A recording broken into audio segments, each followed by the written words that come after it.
Hi everybody, my name is Lynn Ferguson and I am a pre-law student majoring in criminology and criminal justice here at St. Louis University, well there at this point, at St. Louis University, where I have been facing anti-blackness, discrimination, assaults by females, mostly white female students, having to face being spit at by white male students, attempted break-ins, stalking, sundown town situations that saw white male students chasing me through the parking lot of my building on campus, saying that I didn't belong here and I was in the wrong neighborhood, like this is some kind of sundown town. You know what I'm saying? It's been a lot of shit that's been going on. Excuse me, I'm going to try to keep it professional.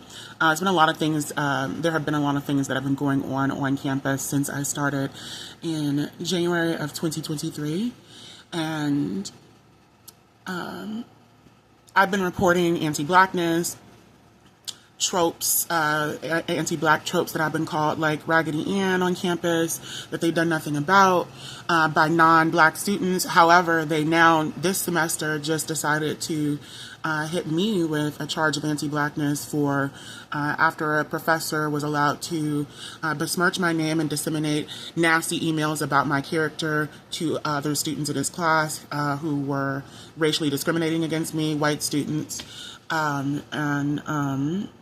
he allowed for, just facilitated a hostile environment that I decried on a regular basis and complained about to no avail.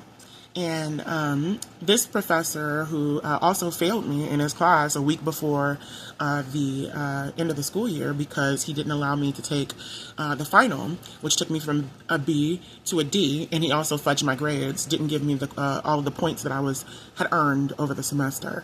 So it's pretty crazy what's going on, and I just had to have my apartment searched from top to bottom. They were looking in purses, all kinds of things for drugs that they did not find because there were none present, and they've been racially profiling me as a drug doer on campus, and they tried to lie on me in that regard, and in the hearing that I had yesterday that was preceded, so before the hearing happened, by a break-in by 6 to 8 plus campus officers who ran away just as quickly as they came into my apartment.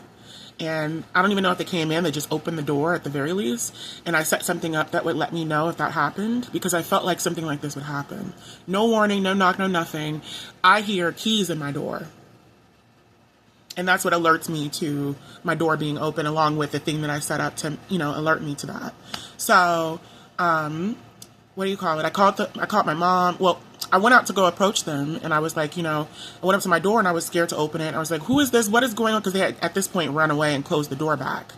And I was like, what's going on? Who is at my door? Who just came into my apartment? What is going on?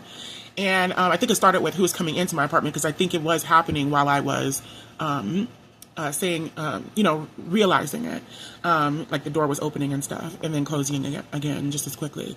And what do you call it? I demanded answers, went up to my door. No one said anything, so I finally got the courage to open it, and I looked out and down the hallway, and I see this group of officers. They're dressed like DPS officers, Department of Public Safety for SLU's campus, and they're gathered by the elevator, trying to hurry up and scurry onto the elevator, looking at me doe-eyed, but the doors haven't opened yet.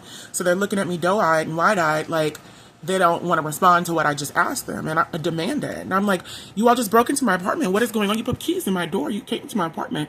What is going on? Why did you just do this? No one was just wide-eyed. You know what I'm saying? And eventually, after like the third or so time that I, demand answers, one of them starts to approach me cautiously, stuttering, and he finally stutters out that there was a smell. And I said, there is no smell. I have a hearing today at 1, and I slammed my door, and I was like, you know what? Hold on. And I slammed my door and went in, started recording, called my mom. She told me to call the police. I called the police twice. I just want people to know before I go back to this apartment to place this police report, because I had to move out away from my apartment because of my, for my safety. I haven't been kicked off campus or anything like that. I don't feel safe there, obviously. So, And my mom didn't feel like I was safe there either. So, and she helped, she was there in the meeting. She was my advisor in the meeting. She was amazing. And, what do you call it? I just want to put this out before I go over and make this police report, because I called the police twice. Twice at 10:04 a.m. One of those calls was like a 4-minute call and some change. And then again at 10:59 a.m. And this is around the time that it happened, 10 in the morning or so. And that was about a 2-minute and change call.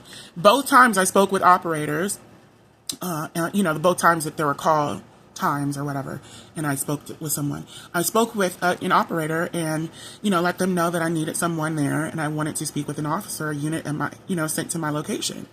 Never happened. The hearing is over and still no call or contact from the police. The only contact I got was immediately after, sometime fairly soon after the first call. Someone called me from a 669 number, like 314-669 or something. And they were like, what's going on? I think they said that they were the police or something. I don't recall though. And they were like, what's going on? I told them the situation. I said, they were like, did you speak with the chief on campus to find out what's up? I'm thinking to myself, girl, what you think? I got her number or something. If it's still a woman, I got her number or something. Like, I don't have the number of the chief on campus. What the hell are you talking? I called the police. So he's like, yeah, that makes sense. I'm going to call the chief and figure out what's going on and then get back with you. Never got back with me to this moment. And that was yesterday morning when this happened. So I called him back 2 or 3 times. No answer. So at this point, I called earlier today to place the police report over the phone, because that's what they told us at the downtown office, that we could place police reports over the phone. And that we couldn't do it at that Olive location ever for any kind of report. I'm like, what? That's weird. Which is kind of weird because I feel like I did do a report at that station last year. Yeah, I did a report at that station. Did several situations at that station. But anyway, so but they're always telling you something. And what do you call it? So I called today to make the police report.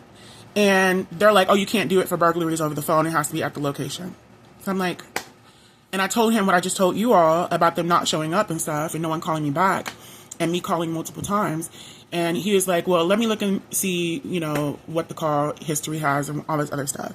So he's looking from midnight, the night before, all the way through yesterday. And he can't find a single record of any of my calls. Any of them.